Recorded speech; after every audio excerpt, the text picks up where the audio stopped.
जय हिंद दोस्तों, वंदे मातरम। सर्दी थोड़ी सी कम पड़ चुकी है, लेकिन बॉक्स ऑफिस के ऊपर गर्मी अभी भी बनी हुई है। सालार का जो डे वन का कलेक्शन था वो वर्ल्ड वाइड का ऑलमोस्ट 180 करोड़ रुपए गया है। और 180 करोड़ रुपए जाने के कारण हुआ ये है कि अभी तक इंडिया की जो टॉप की 5 फिल्में थी ना, उनमें एक भी बॉलीवुड की फिल्म बची नहीं। वैसे जो एक बॉलीवुड की फिल्म इससे पहले टॉप 5 कलेक्शंस में थी, वो भी प्रभास की थी, आदि पुरुष, जिसने कि 137 करोड़ का कलेक्शन किया था वर्ल्ड वाइड में। लेकिन अब वो छठे नंबर पर आ गई। तो इस वीडियो में हम लोग बात करने वाले हैं भैया सलार के डे 2 के कलेक्शन की और डे 3 के एडवांस बुकिंग कलेक्शन की। ऐसा नहीं करेंगे कि भाई एक वीडियो में आपको एक चीज बताएंगे, दूसरे में दूसरा बताएंगे, क्योंकि कई सारे पाकिस्तानी यूट्यूबर हैं वो आजकल इंडियन मूवीज के लेकर यही कर रहे हैं कि एक वीडियो के भी 5 वीडियो बना देते हैं। खैर, आगे बढ़ते हैं। हम लोग बात करने वाले हैं हम लोग इसमें सलार की एडवांस बुकिंग कलेक्शन और साथ ही साथ डे 2 में इसका कितना कलेक्शन हुआ है उसका, डे 3 की प्रोडिक्शन और दूसरी चीजों के बारे में भी कुछ देर बाद बात करेंगे, क्योंकि डेटा उसका आया ही नहीं है। डे 2 की अगर हम लोग बात करना शुरू करें, सीधी सीधी बात बताता हूं, 55 करोड़ रुपए का कलेक्शन इसका होता हुआ हाल फिलहाल में दिखाई दे रहा है दूसरे दिन। 55 करोड़ रुपए का। कई लोग इसको बोलेंगे कि भैया ये तो 50% का ड्रॉप है, लेकिन मेरी नजर से अगर आप देखेंगे तो 50 करोड़ से भी ज्यादा का कलेक्शन निकला है दूसरे दिन में। मतलब ग्लास मेरे को तो आधा भरा हुआ दिख रहा है, अब आपको जैसा दिख रहा हो आप जाने। तो मुद्दा कुछ यूं है कि पहले दिन अगर हम बात करें तो पहले दिन की जो सलार की ग्रॉस कलेक्शन निकल कर आया है वो आया करीब 90 करोड़। 90 करोड़ में से तेलुगु से अकेले 66 करोड़ रुपए का कलेक्शन निकला, मलयालम से 3 करोड़ का, तमिल से 3 करोड़ का, कन्नड़ से 90 लाख का और हिंदी से 15.75 करोड़ का। वहीं अगर हम दूसरे दिन की बात करें, मतलब शनिवार की बात करें कल की, तो करीब करीब 55 से 58 करोड़ का इसका कलेक्शन दूसरे दिन का आया है, जो कि मुझे ऐसा लगता है काफी ज्यादा अच्छा कलेक्शन है। क्योंकि ऐसा हो जाने से मूवी का कलेक्शन अब ऑलमोस्ट, अगर मैं आपको बताऊं, तो 150 करोड़ रुपए ऑलमोस्ट ही 2 दिनों में टच कर चुका है। वर्ल्ड वाइड की हम यहाँ बात नहीं कर रहे हैं, क्योंकि वर्ल्ड वाइड ऑलरेडी पहले दिन का 178 करोड़ रुपए हो चुका था। इस कलेक्शन को मिलाकर अभी तक मुझे ऐसा लग रहा है कम से कम 80 करोड़ रुपए इसका कलेक्शन और बढ़ेगा। मतलब कि इसका कलेक्शन 250 करोड़ के आसपास जाने की पूरी उम्मीद है। 250 करोड़ को बल्कि क्रॉस ही कर जाएगा, जैसा कि हम लोग अभी देख पा रहे हैं। अब अगर हम बात करें ऑक्यूपेंसी के बारे में, तो देखिए ऑक्यूपेंसी जो है तेलुगु की, सबसे पहले अगर हम बात करें तो ओवरऑल ऑक्यूपेंसी गई है तेलुगु में आज भी 75%, जिसमें कि मॉर्निंग शोज में 64% थी, आफ्टरनून में 78% थी, इवनिंग में 76% थी, नाइट शोज में 83% थी। वहीं अगर हम बात करें अब इसके मलयालम वर्जन की, तो मलयालम में 41% की ओवरऑल ऑक्यूपेंसी गई है, जिसमें कि मॉर्निंग शोज में 33 है, आफ्टरनून में 39 है, इवनिंग में 39 है, नाइट शोज में 54 है। इसके बाद अगर हम बात करें तमिल की, तो तमिल में ओवरऑल ऑक्यूपेंसी की 31% की, जिसमें से कि मॉर्निंग शोज में 23% है, आफ्टरनून शोज में 30% है, इवनिंग में 30% और नाइट शोज में थोड़ी सी बढ़ गई थी, 43% हो गई।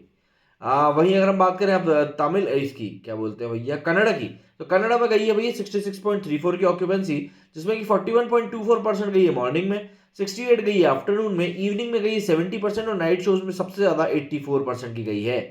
इसके बाद बारी आ जाती है हिंदी की। हिंदी में ऑक्यूपेंसी सबसे कम गई है, 34% की ऑक्यूपेंसी गई है मात्र, जिसमें कि मॉर्निंग शोज में 19% थी, आफ्टरनून शोज में 30% थी, इवनिंग शोज में 34% थी और नाइट शोज में 52% थी। मतलब लगातार यहाँ पर ऑक्यूपेंसी भी बढ़ती ही गई। तो भाई एक ओवरऑल तरीके से अगर हम देखें तो इसका कलेक्शन वाकई में बहुत अच्छा भी निकल कर आया है। ऐसा कलेक्शन है जिसको कि देखकर आप ये कह सकते हैं कि हाँ भैया ये जो मूवी है बिल्कुल रिकॉर्ड बनाने के लिए निकली है। रिकॉर्ड्स की अगर हम इससे पहले बात करें, इससे पहले मैं आपको बता देता हूँ कि इस मूवी का आज का, मतलब कि तीसरे दिन की एडवांस बुकिंग कलेक्शन इसकी कैसी क्या निकल कर आई है। तो अगर हम लैंग्वेज वाइज चलने की बात करें तो तेलुगु में अब इसके शोज हो चुके हैं 5000, कल 6000 से भी ज्यादा थे। 5000 शोज हो चुके हैं। एवरेज टिकट प्राइस की बात करें तो करीब 216 इसकी एवरेज टिकट प्राइस है। टिकट सोल्ड की बात करें तो आज 5,41,000 टिकट्स बिके हैं। मलयालम की बात करें तो 909 शोज में से 19,000 टिकट है। तमिल की बात करें तो 1761 में से करीब 59,000 टिकट्स बिके हैं। कन्नड़ा की बात करें तो 291 शोज में से 14,000 टिकट बिके हैं। और हिंदी की बात करें तो 7500 शोज में से ऑलमोस्ट 1,32,000 टिकट बिके हैं। ऐसे में इन टोटल शोज की बात करें तो 15,640 शोज हैं इसके, और नंबर ऑफ टिकट्स जो बिके वो बिके करीब 7,69,000। और कलेक्शन की बात करें तो कलेक्शन इस समय जो दिखा रही है, मैं सुबह 5 साढ़े 5 बजे करीब में वीडियो बना रहा हूँ, हाँ, तो इस समय जो ये कलेक्शन की रिपोर्ट दिखा रहा है उसमें बता रहा है कि 19.5 करोड़ का कलेक्शन क्रॉस कर गई है। लेकिन क्योंकि इसने तो कल ही इतने का कलेक्शन किया था एडवांस बुकिंग, तो एक उम्मीद जताई जा रही है कि इससे तो ज्यादा ही होगा। तो देखते हैं, थोड़ी देर देर में शायद और अपडेट होकर निकल कर सामने आ जाए। इसके अलावा जो हम लोग कुछ एक रिकॉर्ड्स की बात कर रहे थे कि भाई सलार ने पहले दिन काफी कुछ हल्ला मचाया है, तो उसके बारे में बात कर लेते हैं। दरअसल सलार ने अपने ओपनिंग डे पर 178 करोड़ रुपए कमाए थे, जैसा कि मैंने आपको बताया। इसमें से 90 करोड़ रुपए इसने इंडियन बॉक्स ऑफिस से निकाले थे। अब अगर हम बात करें तो शाहरुख खान की फिल्म पठान, जवान सबके रिकॉर्ड को तोड़कर सालार इस साल की सबसे बड़ी ओपनिंग करने वाली मूवी बन गई। वहीं शाहरुख खान स्टार फिल्म डंकी ने मात्र 29 करोड़ रुपए से ओपनिंग करके दूसरे दिन 20 करोड़ की कमाई करी है और ये शाहरुख खान की काफी कम ओपनिंग रही है। डंकी ने 2 दिनों में केवल 50 करोड़ का ही कलेक्शन किया है। हालांकि लोग बोल रहे हैं कि ये मूवी है भी उसी तरह की कि कम ही कलेक्शन करेगी। बात करें कलेक्शन की तो कलेक्शन ही नहीं, एडवांस बुकिंग के मामले में प्रभास की सलार ने शाहरुख की डंकी को काफी पीछे छोड़ा है।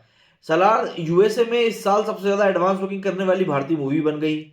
भारत में एडवांस बुकिंग के जरिए फिल्म ने लगभग 49 करोड़ रुपए का बड़ा कलेक्शन किया।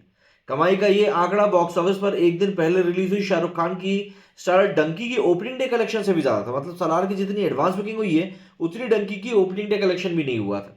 सलार, अगर हम लोग प्रभास की कुछ पिछली फिल्मों की ओपनिंग देखें तो 137 करोड़ का कलेक्शन गया था आदिपुरुष का, 66 करोड़ का गया था राधेश्याम का, 130 करोड़ का गया था साहो का, 200 करोड़ गया था बाहुबली 2 का और 75 करोड़ गया था बाहुबली का, मतलब फर्स्ट पार्ट का। प्रभास की अगर हम पिछली फिल्मों के बजट की बात करें तो आदिपुरुष का बजट जबरदस्ती में 700 करोड़ रुपए पहुंच गया था, ये तो हम सभी जानते ही हैं। राधेश्याम का बजट 350 करोड़ था, साहो का बजट 350 करोड़ था, बाहुबली 2 का बजट सबसे कम था 180 crore, to be very surprising. And Baahubali का जो बजट था वो 250 करोड़ के आसपास था। वहीं अगर हम बात करें शाहरुख खान की पिछली 5 फिल्मों की ओपनिंग डे कलेक्शन के बारे में तो सबसे ज्यादा कलेक्शन अभी तक जवान का ही गया 75 करोड़ का, जो कि एक बहुत हेल्दी कलेक्शन था। और उसमें सबसे बड़ी बात यह भी थी कि इस मूवी को पैन इंडिया लेवल पर बढ़िया तरीके से रिलीज किया गया था और सिर्फ रिलीज नहीं बल्कि अच्छे से इसका प्रमोशन भी किया गया था। वहीं अगर हम ट्रेड एक्सपर्ट रमेश बाला की माने तो जबरदस्त क्रेज मूवीज के लिए देखने के लिए मिल रहा है उन्होंने साफ कहा। तो उन्होंने कहा कि साउथ स्क्रीन पर कई भाषाओं में तमिल, हिंदी, तेलुगु, मलयालम, कन्नड़ में रिलीज हुई सलार डंकी के कंपैरिजन में काफी ऊंचे लेवल पर है। साउथ में प्रभास की दीवानगी काफी ज्यादा है। उन्होंने कहा कि साहो, राधेश्याम, आदिपुरुष से तुलना करें तो बाहुबली के बाद ये प्रभास की सबसे बेहतरीन फिल्मों में से एक निकल कर आई। उनने ये भी कहा कि डंकी भी अच्छा कर रही है लेकिन सलार की तुलना में उतना अच्छा नहीं कर रही।